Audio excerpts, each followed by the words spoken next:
অল্প বাজার করতে গেলেও 200-300 টাকার নিচে হয় না। অল্প একবার অল্প বাজার করতে গেলে শাকের যে দাম বাড়ছে, আগে 2 মুঠা শাক আনতাম 20 টাকা দেয়, আজকে আনছি 30 টাকা দাম। এত দাম। 10 টাকার ধনিয়ার পাতা, মূলার তরকারি তো আবার ধনিয়ার পাতা ছাড়া ভালো লাগে না।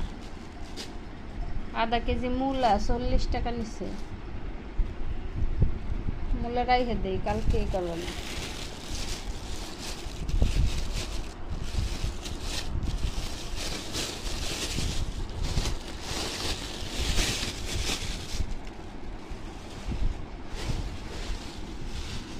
আজকে এসে 60টা টমেটো 80 টাকায়।